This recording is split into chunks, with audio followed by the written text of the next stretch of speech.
Two people can earn the same money, but one of them legally pays almost nothing in taxes, while the other loses a huge chunk before they even touch it. And the difference isn't luck or intelligence, it's understanding how the system actually works. If you've ever felt like you're doing everything right and still falling behind, you're not imagining it. You work 40, 50, maybe 60 hours a week, your paycheck hits, and if you made $4,000 that month, a large portion is already gone before you even use it. Taxes, rent, groceries, gas, subscriptions, and suddenly you're at the end of the month wondering how that level of effort turned into so little progress. Then you see stories about wealthy people paying lower tax rates or growing their money faster than seems possible, and it starts to feel like the game is rigged against you. The truth is the system isn't random, and it isn't completely broken either. It's just built around rules most people were never taught. Most people are trained to focus on income, which means trading time for money, earning a paycheck, and repeating that cycle every month. The problem is that income is taxed early and often. So if you earn $100,000 from a job, you might only keep $70,000 or less depending on your situation. Wealthy people don't ignore income, but they don't rely on it either, because they understand that ownership is where the real leverage comes from. Instead of asking how to earn more this month, they ask what they can own that grows over time. That shift from earning to owning is the foundation of how wealth is built. When you rely only on income, every extra dollar usually requires more time, more effort, or more stress, and that creates a ceiling. Assets work differently because they can grow without your constant input, and they're often treated differently by the tax system.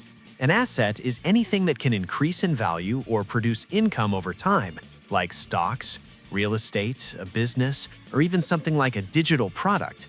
If you invest $500 a month into a simple index fund earning an average of 8% per year, that can grow to over $700,000 in 30 years, even if you never increase your contribution. That's the power of ownership. And it's the reason wealthy people focus so heavily on building and holding assets instead of just increasing their salary. This is where a strategy called buy, borrow, die comes in. And while the name sounds extreme, the idea behind it is surprisingly straightforward. First, you buy assets that have the potential to grow over time, like stocks or real estate. Then, instead of selling those assets and triggering taxes, you borrow against them, meaning you take a loan using the asset as collateral.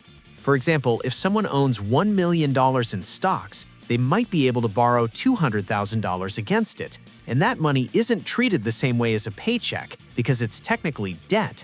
That allows them to access cash without selling the asset and without creating a taxable event in the same way a paycheck would.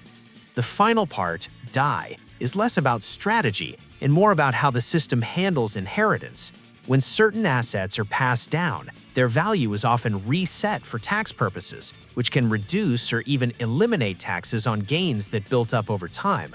So if someone bought an asset for $100,000 and it grew to $1 million, that $900,000 gain might never be taxed in the same way if it's passed on correctly. This isn't something most people will use at a massive scale right away, but the principle matters because it shows how differently the system treats ownership compared to income. The key idea is that wealthy people don't just ask how to make money, they ask how to keep it, grow it, and move it efficiently. Real estate is one of the clearest examples of how these rules play out in real life because it combines income, growth, and tax advantages all in one place.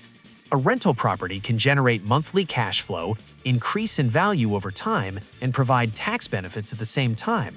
For example, a property generating $2,000 a month in rent might also be increasing in value by 3 to 5% per year, while still offering deductions that reduce taxable income. One of the biggest advantages is something called depreciation, which allows property owners to reduce their reported income even if the property is actually making money in real life. So on paper, it might look like they made less, which can lower the taxes they owe.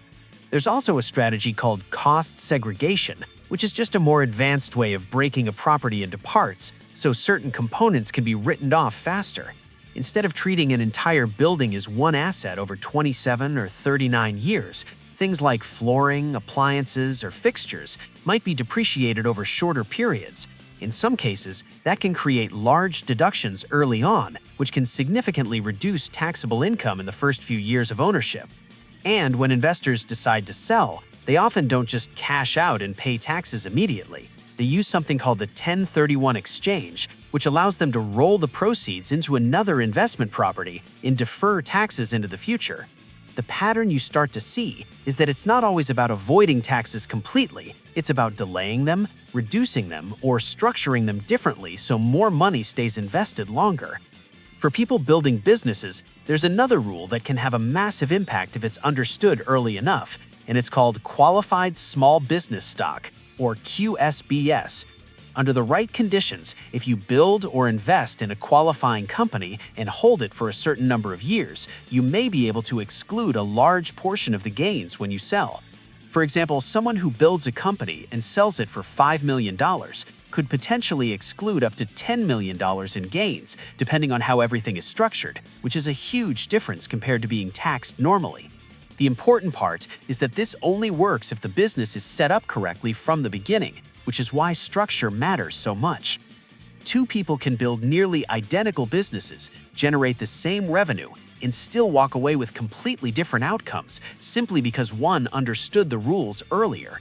This is where the idea of financial architecture comes in, because money isn't just about how hard you work, it's also about how you set things up before the results show up. The wealthy don't always win because they're smarter or more talented. They often win because they understand the system and position themselves within it from the start. That's why asking the right questions early can be more valuable than trying to fix things later after the money has already been made. Zooming out even further, there's another major difference in how people think about money, and it comes down to time horizon. Most people think month to month, some think year to year, but wealthy individuals often think in decades or even generations. That's where tools like trusts come in, which are essentially legal structures that control how money is held, protected, and passed on. For example, a family might place assets into a trust so they can be managed and distributed over time instead of all at once, which can protect wealth and create long-term stability. It's less about complexity and more about control, making sure that what's built isn't lost quickly or unintentionally. Giving is another area where the strategy looks different depending on how much you understand the system.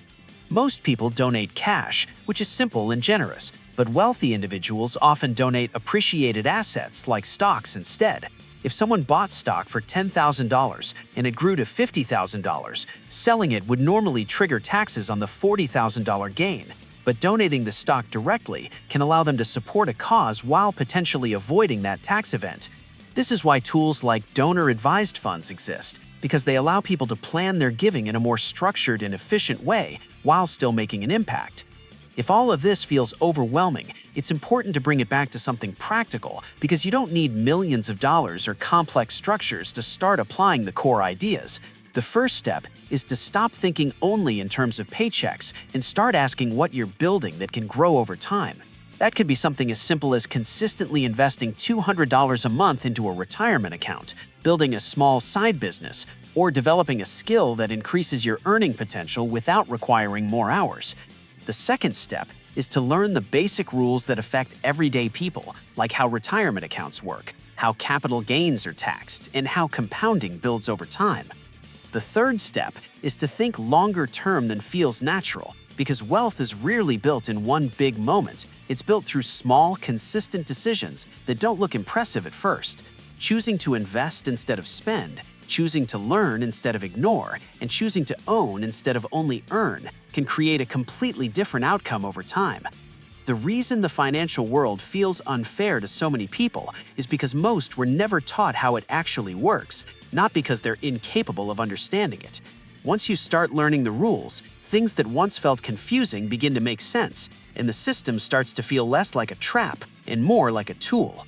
You don't need to copy wealthy people's lifestyles, and you don't need to pretend to be something you're not, but you can absolutely learn from the principles they use. Focus on ownership, think long-term, pay attention to structure, and protect what you build as it grows. If this helped you see money differently, consider subscribing for more.